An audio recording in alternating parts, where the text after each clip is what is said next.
In August 1897, a fire broke out in the east wing of the Crane Mansion in Fort Wayne, Indiana. It was a hot day, and the ledger was found by chance. As servants hurriedly took valuables out of the burning building, one of them found a secret compartment behind what looked like a normal bookshelf. Inside was a leather-bound journal with pages filled with neat handwriting in 3 columns: names, dates, and places. These weren't family trees or business records, though. The first column had the names of over 400 men, women, and children who had just disappeared from the nearby counties in the last 15 years. The second column kept track of when they were bought. The third, and most terrifying, marked their death dates with just one word: processed. The servant who found it would later say that it smelled like something metal and bad, like the steel foundries by the river. The police took the evidence right away, and the case was mysteriously closed a few days later. For 3 years, the truth about Bartholomew Crane was hidden under layers of money, power, and fear. Before we move on with the story of America's most disturbing family dynasty, please subscribe to our channel and tell us what state you're in the comments. We love hearing from people all over the country who are looking for mysteries. What happened next would shake the very foundations of the Gilded Age's most famous success story. It would show how one man's insatiable desires led to horrors that would make even the darkest chapters of American history look like nothing. In the 1,880 seconds, Fort Wayne, Indiana, was a city that was drunk on the idea of progress. Day and night, steam engines thundered through its railroad yards, bringing the raw materials that would shape America's industrial future. The Crane Steel Works, a huge complex of furnaces and workshops that employed almost 3,000 men and made some of the best steel west of Pittsburgh, was at the center of this change. The man who built this empire was just as impressive as the businesses he ran. Bartholomew Crane was 6 feet 3 inches tall, had piercing blue eyes, and hair that was already silver at a young age, which only made him look more aristocratic. He was born into a poor farming family in Ohio, but by 1885 he had become one of the richest men in the Midwest through sheer willpower. At 38, he owned not only the steelworks, but also a lot of farmland, 3 smaller factories, and a railroad line that connected Fort Wayne to Chicago. His net worth was thought to be over $2 million, which made him one of the richest people in the industrial world at the time. People all over Indiana and beyond knew Crane as a legend, but it wasn't just his wealth that made him famous. It was also the way he treated his wife and family that got people talking from Indianapolis to Detroit. Crane didn't try to hide his unusual living arrangements like the secretive polygamists in the Utah territories did. He openly talked about what he called his extended family, many wives and dozens of kids living in several beautiful homes. Crane Manor, a 40-room mansion on a hill overlooking the Maumee River, was the most important part of his empire. The manor was built in the Gothic Revival style, with towers that looked like they were scraping the sky in Indiana. Locals called the people who lived there the primary family. 7 wives and 23 children who all got along. Each wife had her own part of the house, which included private sitting rooms and nurseries for her kids. Crane called the agreements spiritual matrimony contracts. They were legal documents that protected each woman and made sure she had enough money in exchange for her full devotion to the family. In addition to the manor, Crane owned 6 other properties in Allen County.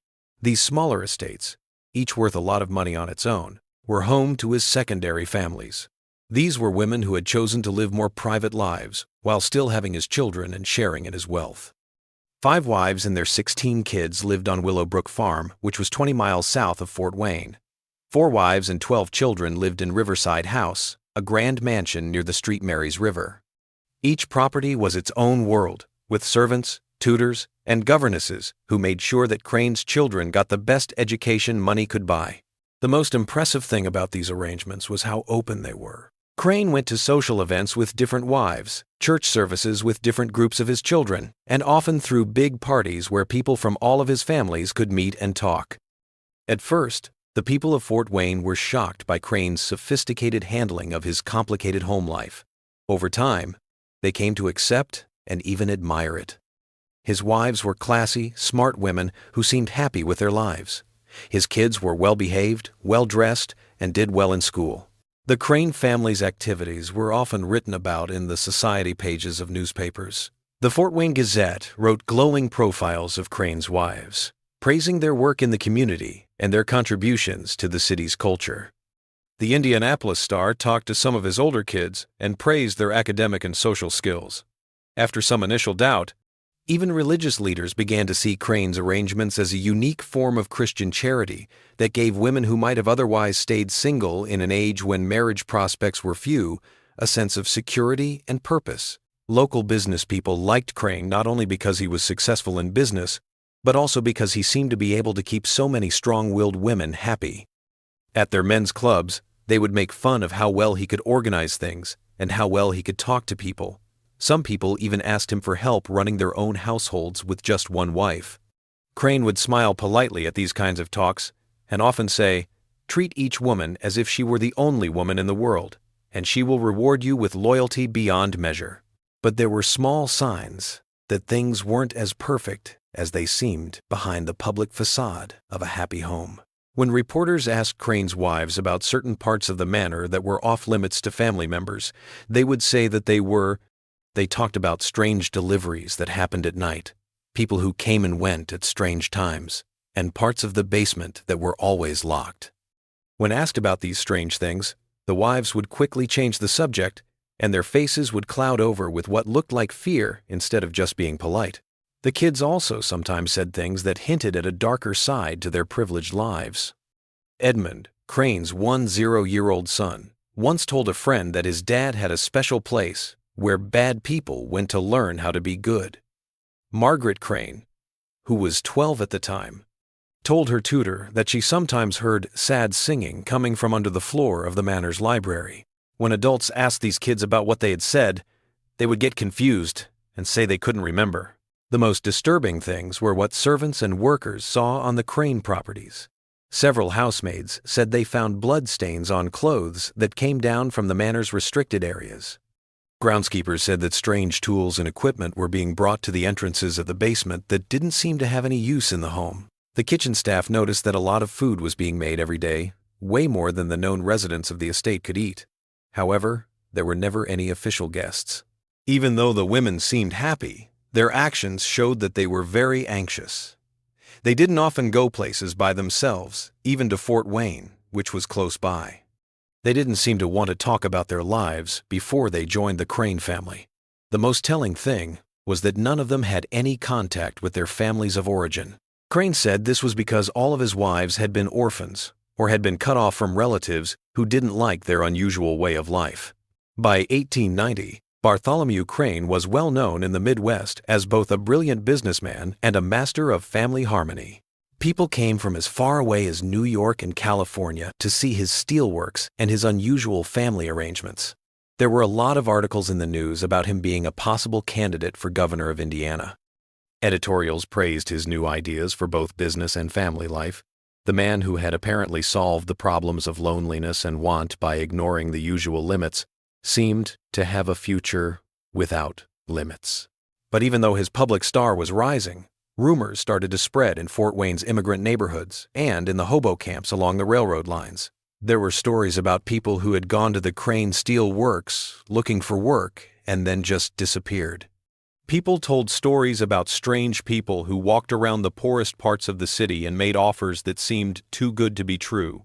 There were reports of families who had answered ads for domestic jobs at the Crane estates and had never been seen again. If it weren't for what happened on a rainy night in October 1890, when the first crack appeared in Bartholomew Crane's carefully built empire of wealth and desire, these whispers might have stayed just that, the paranoid fantasies of the most vulnerable people in society. In the fall of 1890, Fort Wayne's industrial district had a labor shortage that had never happened before. The economic boom that hit the Midwest made more jobs than there were people to fill them. Factory owners had to fight hard to get skilled workers. This made what was going on at the Crane Steel Works even more confusing. Crane never seemed to have trouble finding workers for his factories. Unlike his competitors, Crane's workers seemed to come back on their own. Even though other business owners offered signing bonuses and higher pay to get people to work for them, new people came to work in his foundries and workshops all the time. They were men who worked quietly and efficiently and seemed happy with wages that were lower than the area's average. When people asked Crane how he found good workers, he would smile and say that his reputation for treating people fairly brought in the best workers from all over the area.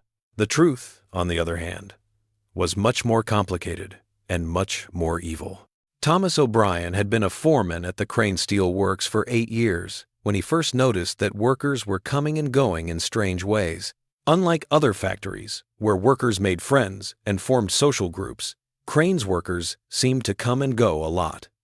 Men would come to work their shifts, do their jobs quickly and efficiently, and then just leave after a few weeks or months. At first, O'Brien thought this was because steel work was so hard and that inexperienced workers were just moving on to easier jobs. But as he began keeping informal records, O'Brien realized that the disappearances followed no logical pattern. Some of the men who went missing were his best workers. They were immigrants from Germany and Ireland who had worked in foundries for years and should have been eager to find permanent work. Others were strong young men from farming families in the area who were looking for steady work to support their wives and children. The most troubling thing is that O'Brien knew some of the missing workers personally.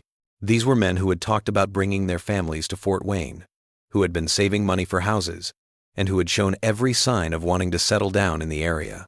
O'Brien's growing worry grew even more when he tried to find some of the missing workers. He went to the boarding houses where they had lived and found that their rooms had been completely cleaned out, as if they had never been there. When he asked at the train station about the tickets these men had bought, the clerk said they had no record of their travel. Most strangely, when O'Brien tried to get in touch with the families of local workers who had gone missing, he learned that their relatives had received carefully written letters saying that the men had found better jobs in faraway cities and would send for their loved ones once they were settled. The letters were convincing because they included details that showed a real understanding of each man's background and personality. Yet, something about them troubled O'Brien. The handwriting, while different in each case, showed subtle similarities that suggested they might have been written by the same person attempting to disguise their penmanship. More disturbing still, several of the letters contained information that the workers themselves had never shared publicly intimate details about family histories and personal dreams that they had only discussed during private conversations with O'Brien himself. O'Brien was determined to find out what happened, so he started his own investigation. He began showing up at the steelworks before dawn and staying after sunset, watching both workers and managers come and go. What he found out made him very scared.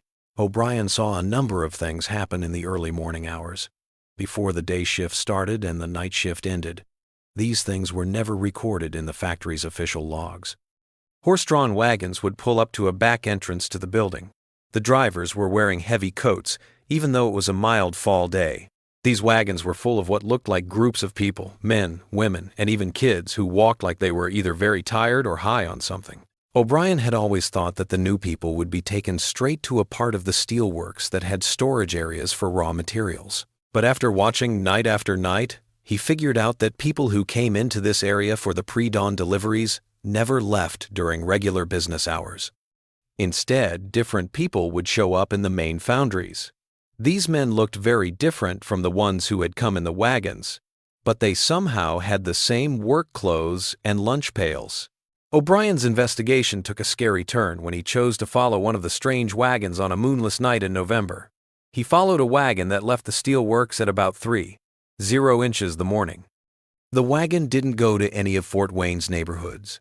Instead, it went deep into the countryside, along roads that O'Brien had never been on before. The wagon turned onto a private road that led straight to Crane Manor after an hour of careful following. Hidden behind a grove of oak trees, O'Brien watched as the wagon was unloaded at a basement entrance to the mansion. The cargo was made up of about a dozen people who walked in the same strange, listless way that he had seen at the steelworks. But these weren't the tough workers he had thought they would be. Instead, he saw well-dressed women, elderly couples, and several children. All appeared to be unconscious or severely drugged, requiring assistance to walk from the wagon to the basement entrance. The most shocking thing was that O'Brien knew one of the women being carried into the mansion. She was Catherine MacLeod, the young widow of a Scottish immigrant who had worked briefly at the steel foundry before his mysterious disappearance 6 months earlier. Catherine had been searching frantically for her husband, visiting the factory weekly to ask if anyone had word of his whereabouts. Now, she was being carried unconscious into the basement of Bartholomew Crane's family estate. O'Brien realized with growing horror that he had stumbled upon something far more sinister than simple labor recruitment. The people being brought to Crane Manor were not willing workers seeking employment. They were victims of what could only be described as organized kidnapping. The operation was clearly sophisticated, involving multiple locations and numerous accomplices, and it had been operating for years without detection. The next morning, O'Brien tried to tell the local sheriff about what he had found, but he ran into an unexpected problem. Sheriff William Hendricks, a rotund man who had held his position for over a decade, listened to O'Brien's account with growing irritation rather than concern. When O'Brien finished his story, the sheriff leaned back in his chair and fixed him with a stern glare. "Thomas O'Brien," the sheriff said slowly, "you're talking about one of the most respected men in Indiana. Bartholomew Crane employs half this county and contributes more to our local charities than any other businessman. Are you seriously suggesting that he's involved in kidnapping?" O'Brien insisted on the truth of what he had witnessed, offering to lead the sheriff to the locations where he had observed the suspicious activities. But Hendricks refused to authorize any investigation, claiming that O'Brien's allegations were the ravings of a man who's been working too hard and drinking too much. When O'Brien persisted, the sheriff threatened to have him arrested for public intoxication and disturbing the peace. Frustrated but not deterred, O'Brien next attempted to interest the local newspaper in his story. The editor of the Fort Wayne Gazette, on the other hand, was even less open than the sheriff.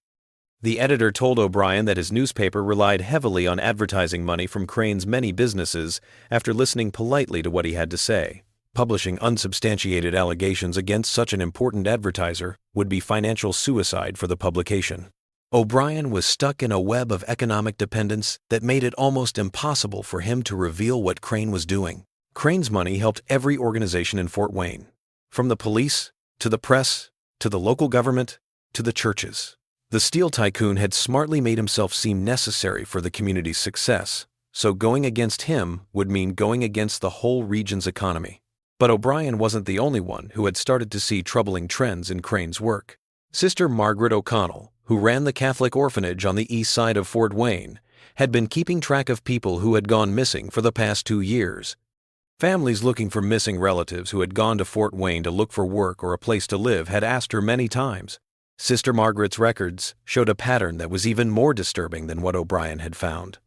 Not only working-age men, but also whole families who had applied for domestic jobs at different Crane properties were among the missing people. These families were said to have been hired as groundskeepers, housekeepers, and tutors, but when they showed up for work, they seemed to disappear completely.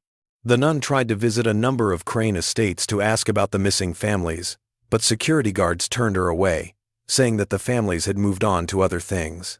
When Sister Margaret kept asking questions, Crane himself came to the orphanage with a large donation and a gentle but firm suggestion that she should spend her time caring for the children instead of worrying about his household staff. The donation was big enough to keep the orphanage running for a whole year, and Sister Margaret understood that she should stop asking questions about missing families. The nun didn't want to give up her investigation, but she had to make sure the institution that cared for dozens of homeless children stayed open. A blanket of silence had settled over Fort Wayne by the spring of 1891, making it hard to breathe. People who saw or thought they saw Crane doing illegal things were left alone and powerless because they were poor and the community didn't want to go against its most important benefactor. People kept going missing, mysterious wagon deliveries kept happening at night, and Bartholomew Crane's reputation as a community leader stayed strong. But under this forced silence, things were getting tense. O'Brien kept watching at night and wrote down everything he saw in a detailed journal that he kept hidden in his boarding house room. Sister Margaret kept track of the families that were missing and looked for patterns that might eventually show that something was wrong. Most importantly, some of Crane's own wives had started to ask him uncomfortable questions about what they saw going on in their own homes. The facade of perfect domestic harmony that had made Crane famous throughout the Midwest was beginning to show cracks, and those cracks would soon widen into fissures that would expose the horrifying truth about America's most celebrated family man. In the fall of 1891, the mood inside Crane Manor changed in small but important ways. The wives, who had once walked through the mansion's hallways with the confidence of women who knew they were in a good place, now seemed to walk more carefully, speak in low voices, and look nervously at the parts of the house that were always off limits to family members. Eleanor Hartwell was Crane's first wife. They got married in a simple ceremony in 1878, when Crane was still a struggling steelworker with big dreams. She had seen him change from a charming but poor suitor to one of the most powerful men in Indiana over the course of their 13 years of marriage. She had also seen him get more wives in the same methodical way he got steel foundries and railroad shares. Eleanor, as the oldest wife, had some rights and duties within the Crane household's complicated hierarchy. She was in charge of the household staff, organized the children's education, and was Crane's official hostess for social events. These duties also gave her access to information that the other wives didn't have, and by 1891, that information was making her very upset. Eleanor looked over the household account books every month and saw expenses that didn't make sense given what they knew about their family's activities. They were buying a lot of food every week, enough to feed 3 times as many people as they actually lived with. Ordering medical supplies in large amounts made it seem like someone was running a small hospital in the manor. Most confusing of all, Eleanor was making large payments to people whose names she didn't know and whose services were never explained. When Eleanor asked Crane about these strange costs, he would smile and say that he needed to keep facilities for visiting associates because of his business interests. He would also say that some of his steelworks employees got medical care through a private clinic he had set up. The explanations made sense, but they didn't explain why Eleanor was seeing such large amounts of money being spent, or why Crane never mentioned these facilities in any of his public statements about his charitable work. Eleanor's worries grew when she saw that the household staff were acting differently. A few longtime servants had recently been replaced by new workers who seemed very nervous and secretive. The new servants worked different hours than the regular staff. They came in before dawn and left after sunset. They were also given the job of keeping the restricted areas of the mansion clean, which family members were not allowed to enter. Eleanor was most worried when she started to hear strange noises coming from the basement that she couldn't identify or explain. When everyone in the manor was supposed to be asleep and the place was quiet, she would hear what sounded like machinery running in the basement. There were voices sometimes, but they weren't the familiar voices of family members or regular servants. They were strangers, speaking in languages she didn't know. Sometimes she heard what sounded like crying or begging, but the sounds were so faint that she couldn't be sure they were real. Eleanor tried to talk to the other senior wives about her worries, but they had also noticed strange changes in their daily lives. Margaret Sullivan, Crane's third wife, said that her youngest kids had been having nightmares about sad people who lived in the walls of the house. Victoria Welsh, his fifth wife, said that her teenage daughter had said she saw strange faces looking out of windows in parts of the manor that were supposed to be empty. The wives started meeting in Eleanor's sitting room, without telling anyone to talk about what they had seen and what worried them. What they learned from these secret talks showed that there had been a pattern of lying for years. Each wife had seen different parts of a bigger puzzle. Strange deliveries, their husbands' unexplained absences, strange smells coming from certain parts of the house, and people who seemed to live in the manor but were never introduced to the family. When Margaret Sullivan found a secret passageway behind a bookshelf in the manor's library, their investigation took a scary turn. The passageway led to a narrow staircase that went down much deeper into the building than any of the wives had thought was possible. It took a lot of courage to go down the stairs, but Margaret was determined to find out what was going on in her own home, so she kept going. There was a heavy wooden door at the top of the stairs that was locked with several locks, but Margaret could hear sounds coming from the other side that confirmed her worst fears. There were definitely people on the other side, a lot of them, and they were clearly in trouble. There were sounds of crying, coughing, and what sounded like weak calls for help. The most frightening thing was that Margaret could hear machinery that sounded like it was running all the time, along with the rhythmic banging of metal that made it sound like some kind of manufacturing process was going on in the basement. The other wives had a terrible choice to make when Margaret told them what she had found. They had found proof that their husband was holding people prisoner under their own home, but they couldn't prove their suspicions without talking to Crane directly. If Crane really was capable of the illegal things they thought he was, this kind of confrontation would not only end their privileged lives, but it could also put them and their kids in a lot of danger. When Timothy Crane, Eleanor's youngest son, went missing for a few hours one afternoon in December 1891, they had to make a choice. The family and servants were all very worried when the boy disappeared while playing in the west wing of the manor. They eventually found him sleeping in his own bed, but he had no idea where he had been or how he had gotten there. But there were disturbing details about Timothy's disappearance that made it seem like he had been taken and brought back on purpose. When he disappeared, his clothes were clean, but now they were dirty and smelled like the metallic smell that the wives had noticed in some parts of the manor.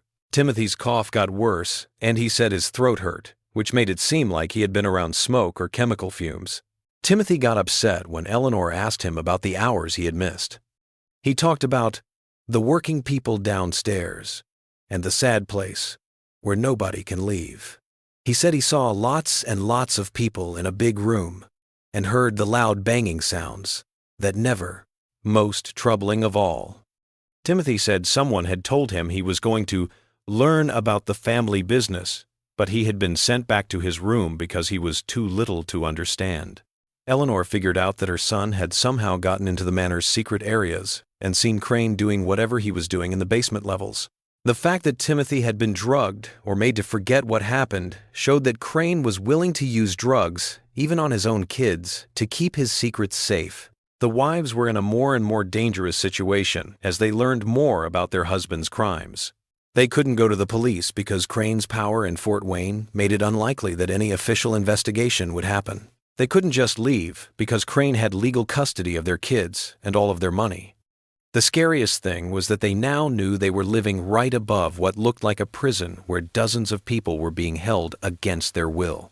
Things got even worse for them. When Crane started to act like he thought his wives were looking into what he was up to, he began to ask them direct questions about their daily lives, check on where they were more often, and give specific servants the job of keeping an eye on what they were doing.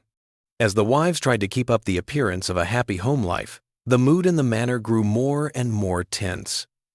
They knew that their husbands were the worst kind of criminals. In January 1892, Margaret Sullivan found something that confirmed their worst fears about Crane's actions and showed the full extent of his terrible operations. This was the last straw. She found a collection of personal items behind a loose floorboard in her bedroom.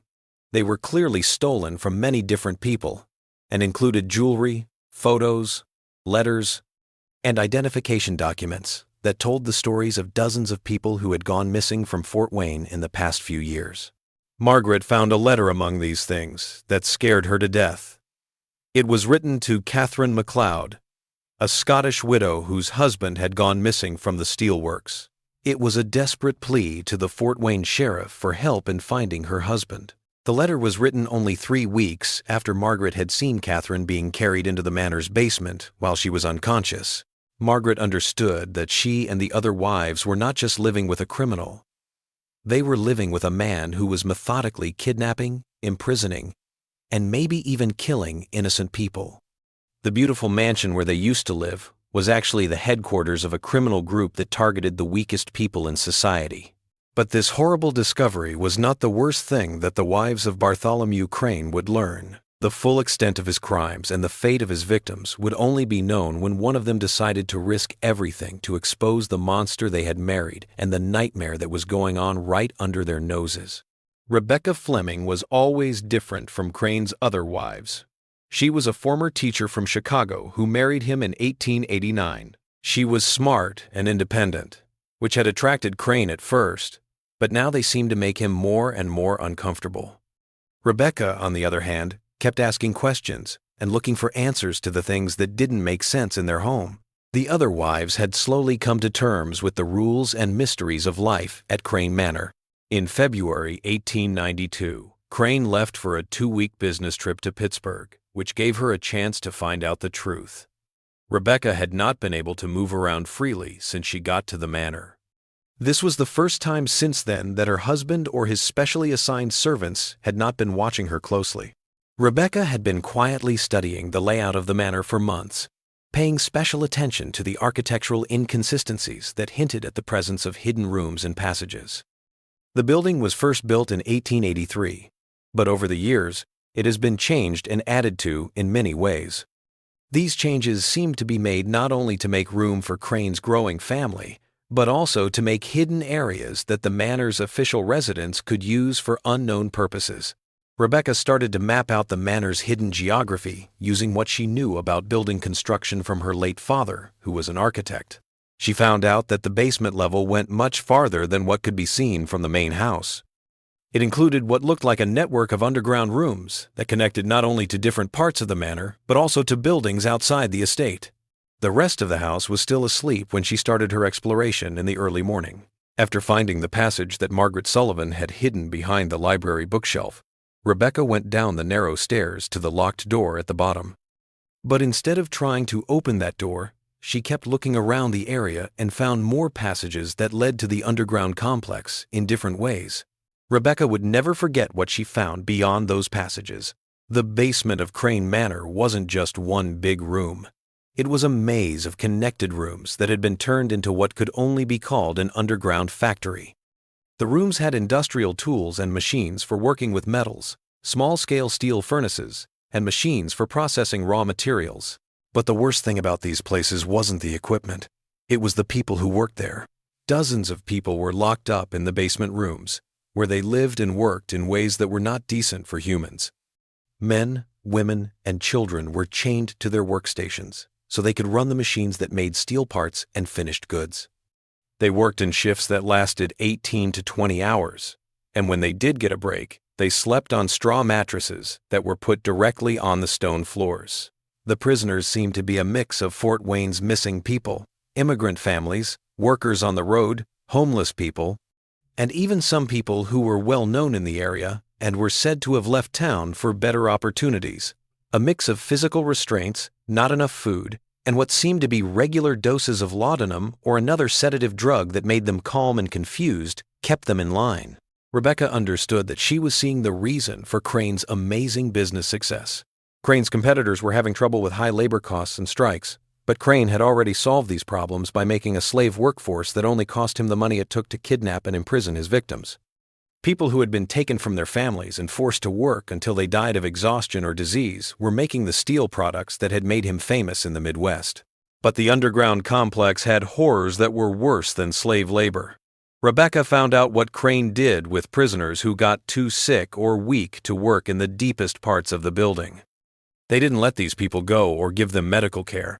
Instead, they killed them and got rid of their bodies in a way that showed how horrible Crane's business was. The last room in the underground complex had a big furnace that wasn't meant to make steel. It was meant to burn up human bodies. This furnace burned up the bodies of dead prisoners, leaving only the minerals in their bones. After that, the mineral residue was processed and mixed with the raw materials used to make steel. This meant that the metal products sold by Crane Steelworks literally had the remains of his victims in them. Rebecca's discovery explained why Crane's steel products were better than those of his competitors, who couldn't figure out how he got such consistent results with what seemed like normal raw materials. Adding human bone ash to his steelmaking process made alloys that were stronger and longer lasting than regular ones. This gave Crane a big edge over his competitors in the market. Rebecca was horrified to learn that she had been living above this charnel house for 3 years, sleeping soundly, while dozens of people suffered and died below her. At first, she thought she was going crazy. She had married a man who had wooed her with poetry and flowers, played gently with his kids, and talked eloquently about making America a better place to live. But he turned out to be a monster whose crimes were worse than anything she could have imagined. But Rebecca was just as horrified as she was determined to find out what Crane was doing and save his victims. She spent the rest of the time he was gone writing down everything she had learned, making detailed maps of the underground complex, and keeping track of the prisoners she had seen. She also started to think of a way to let people outside of Fort Wayne know what was going on, knowing that Crane's power in the area made it impossible to get help from the police or government officials in the town.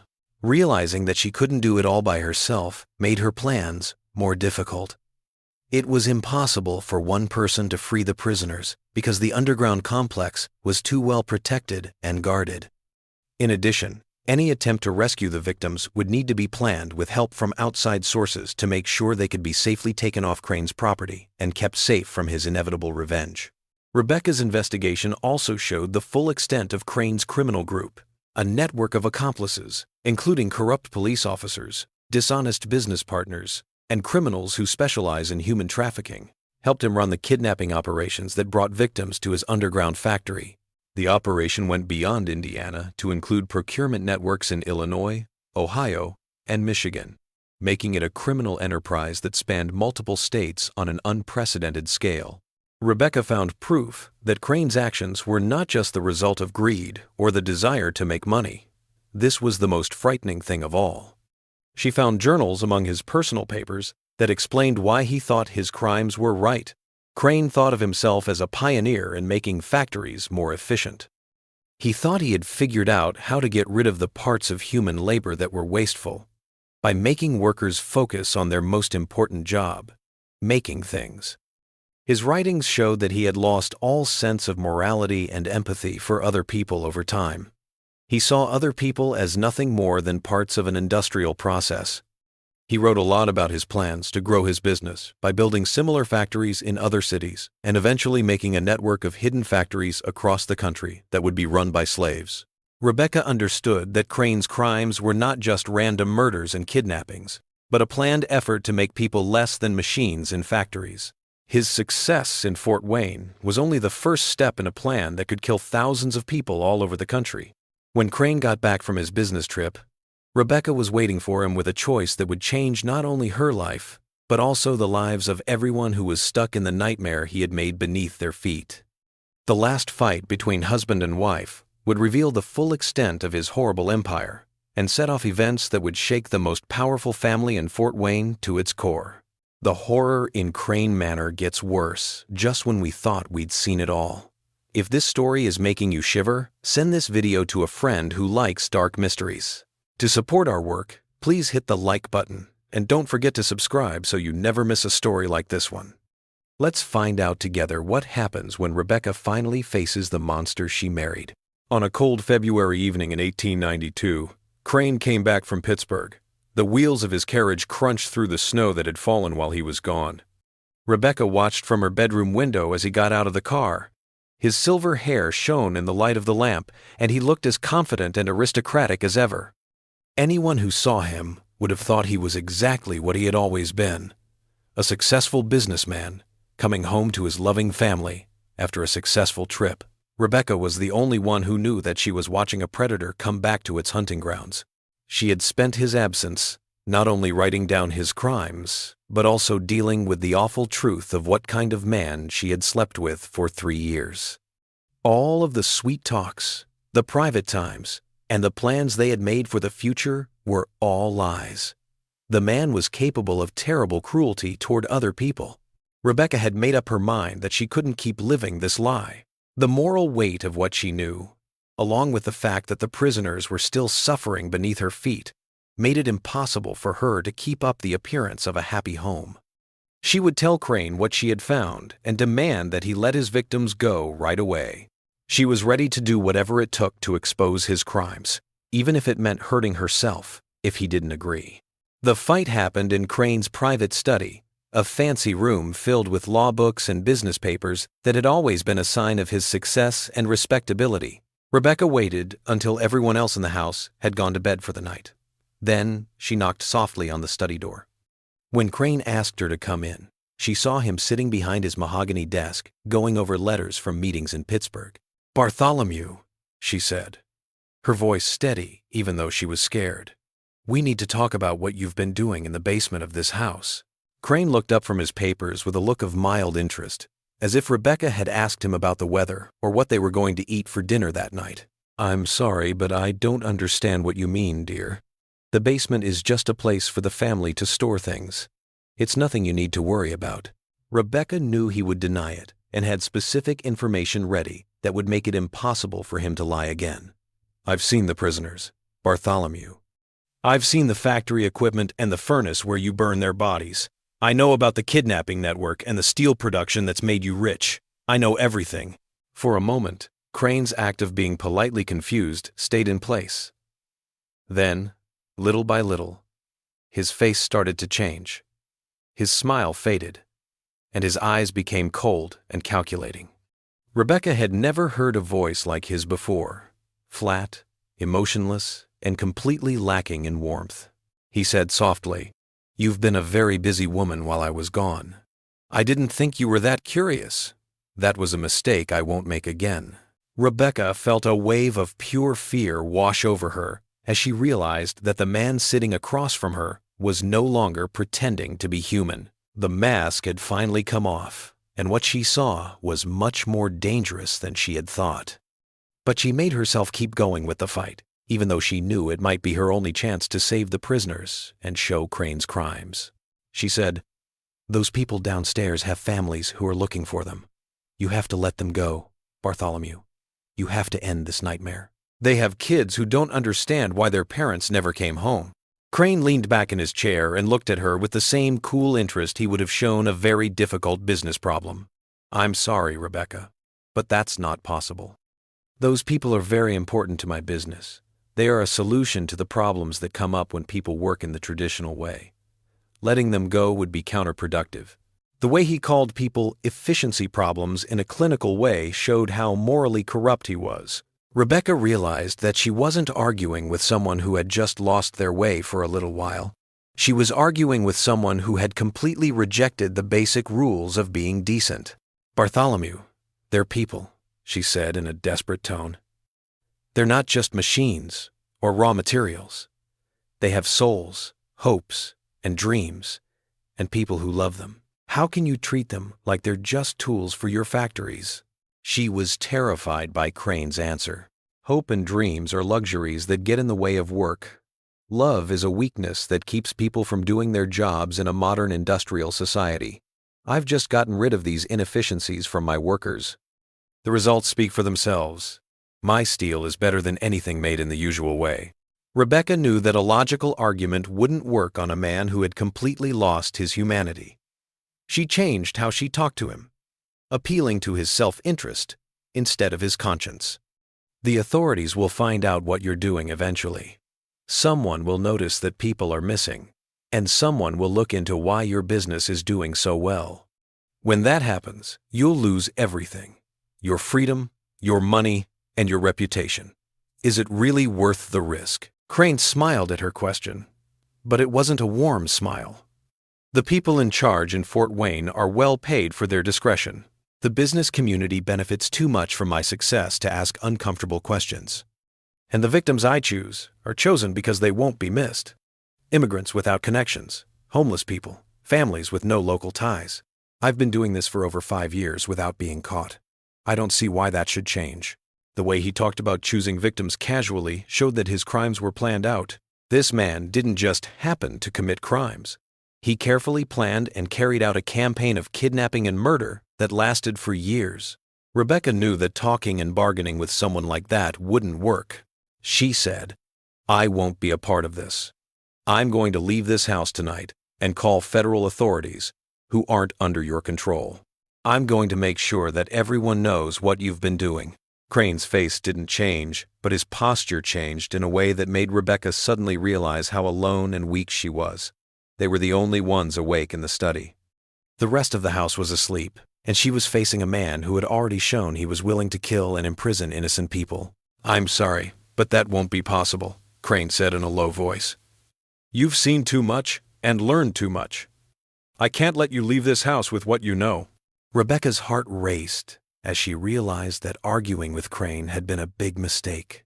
She thought that being his wife would protect her, and that even a man who could do such terrible things would think twice about hurting someone he said he loved. But she now knew that Crane couldn't really love or care about anyone, and that she was just as unsafe as all of his other victims. She said quickly, "The other wives know what I've found out," hoping to scare him off with the threat of more witnesses. "Eleanor, Margaret, and Victoria all know about the prisoners. If something happens to me, they'll tell the police." Crane thought about this information in the same clinical way he had been doing throughout their talk. "That's too bad," he finally said. "I was hoping to avoid problems with the rest of my family. But if they are now security risks, then changes will have to be made." Rebecca felt like she had been hit by a physical blow when she heard what he said. He not only wanted to shut her up, but he was also willing to kill his other wives and maybe even his own children to keep his illegal activities safe. The man she married was not only a criminal, he was a monster who would kill anyone who tried to take down his empire of suffering and death. Rebecca knew that her only chance of living was to get away right away. Before Crane could carry out whatever plan he was making to silence her and the other wives, she had to get to the outside world and let the authorities know about it.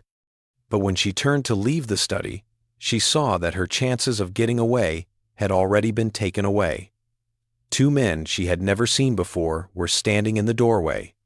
They were dressed like factory workers, but they moved like professional guards. Their presence showed that Crane had planned for this fight and was ready for the chance that his wife might become a threat to his business. "Rebecca," Crane said in a calm voice, "I'd like you to meet two of my most trusted associates. They're going to help you move to a part of the house where you'll be more comfortable and where we can keep talking without being interrupted." She knew that moving would mean going to jail, and that any further conversation would probably involve torture to get information about what she had told the other wives. She was so sad when she realized she was about to become another victim of the monster she had married that she thought about giving up and letting whatever happened happen. But then she thought about the dozens of prisoners who were suffering in the basement chambers, the families who were still looking for their missing loved ones, and the other victims who would be kidnapped and killed if Crane's operations continued. It was more important to her to stop the systematic killing of innocent people that was going on behind the respectable facade of Crane Manor than to worry about her own fate. Rebecca suddenly got a surge of desperate courage and lunged at the study window, hoping to break the glass and let the outside world know what was going on inside the manor. But the guards were quicker than she was and grabbed her arms to stop her from getting away. She did one last act of defiance as they dragged her out of the study. This act would turn out to be more important than either she or Crane realized at the time. She had drawn a detailed map of the underground complex and a list of prisoners she had seen, as well as the evidence she had collected about Crane's criminal organization. These were all hidden in the folds of her dress. She was able to drop these papers behind Crane's desk, where they fell into a space between the desk and the wall, as the guards pulled her toward the door. Crane and his guards didn't see her do it, and the papers would stay hidden there for months, waiting for someone to find them and use them to reveal the truth about America's most famous family man and his empire of suffering. Rebecca could hear Crane already making plans for dealing with his other wives as she was dragged from the study to the basement chambers where she would be imprisoned. The nightmare that started with the kidnapping of strangers was about to spread to his own family, and the respectable facade of Crane Manor was about to fall apart under the weight of crimes that made no sense to anyone. Crane Manor changed from a symbol of family harmony to a fortress of fear right after Rebecca and her husband had a fight. Crane had put security measures in place that turned his estate into a prison for his remaining wives and children just hours after she went missing in the basement chambers. The other wives woke up the next morning to find armed guards all over the mansion. The guards said they were there to protect the family because they had received threats. These guards, who were part of the same criminal network that had given Crane victims to kidnap, made it clear that no family member could leave the estate without Crane's permission. As the oldest wife, Eleanor Hartwell tried to find out where Rebecca was, but she was told that Rebecca had gotten sick during the night and was getting treatment in a private facility. When Eleanor asked for more information, she was politely but firmly told that she couldn't ask any more questions about Rebecca's condition. The wives quickly realized that they were stuck in their own home. Their movements around the manor were limited to certain areas. Their letters were read, and their interactions with servants were closely watched. Most frighteningly, their kids were taken away from them under the guise of providing specialized tutoring, but they were really being held as hostages to make sure their mothers would cooperate. Crane himself looked like he had changed completely. The sweet, caring husband they had known was gone, and in his place was a cold, calculating man who looked at them with the same clinical detachment he had shown to his kidnapping victims. He made it clear to them on the rare occasions when he spoke to them that their continued safety depended entirely on their willingness to keep quiet about anything they might have seen or heard about his business. The fear that filled the manor was made worse by noises coming from the basement levels. These noises made it sound like the prisoners below were being treated even more cruelly. The wives could hear screaming that lasted for hours, the sound of machines working at full speed, and what sounded like construction work as Crane apparently built more underground facilities to hold more victims. But even though Crane was gaining more control over his family and his criminal activities, things that were out of his control were starting to come together in Fort Wayne. Federal investigators, who were not affected by local corruption or politics, finally took notice of the systematic disappearance of so many people over such a long period of time. When Special Agent Daniel Kowalski of the new Bureau of Investigation was looking into reports of missing people in several states, he noticed that there were a lot of them in the Fort Wayne area. Kowalski saw the pattern of an organized crime group that was operating on a scale never seen before in American history, unlike local police who had dismissed these reports as one-time events.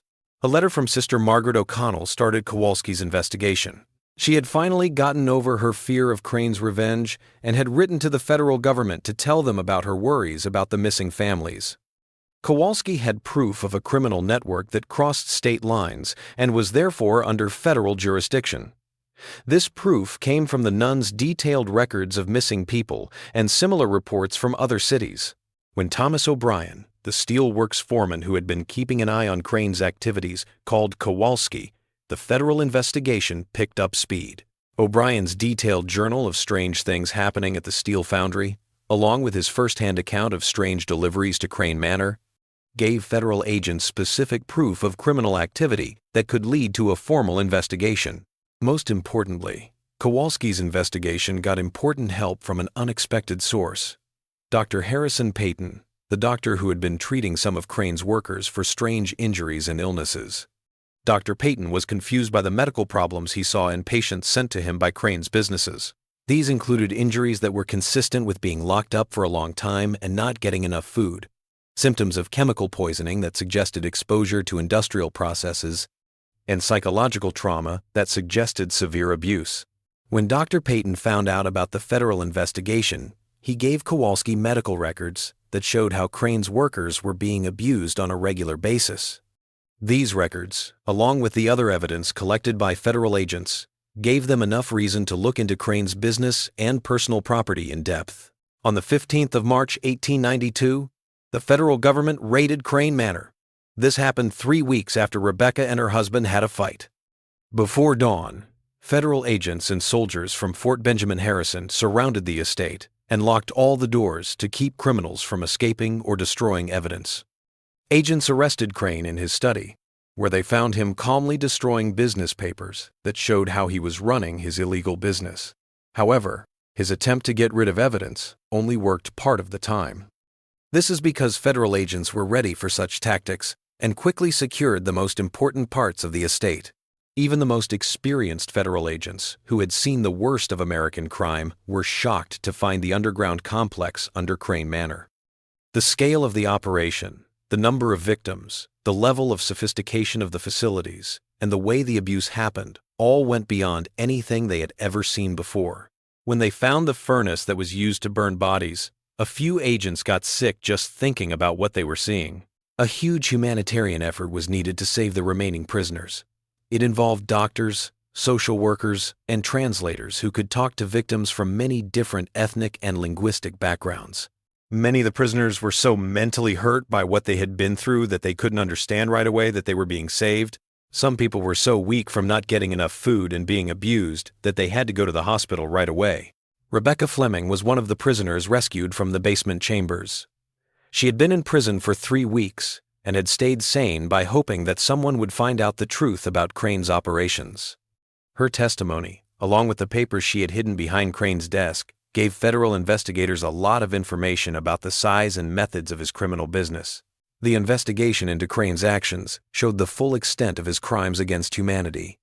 He was in charge of kidnapping and holding more than 400 people for 5 years. Fewer than 100 of these victims lived long enough to be saved.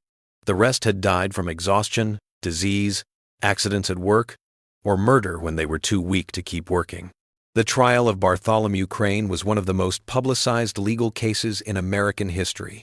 There was a lot of proof against him, like the testimony of dozens of survivors, the physical evidence from his underground facilities, and the detailed records he kept of his crimes. The prosecution showed that there was not only individual murders and kidnappings, but also a planned effort to turn people into machines. Crane's lawyer tried to make the case that his client was insane and that no sane person could have thought of and carried out such terrible crimes.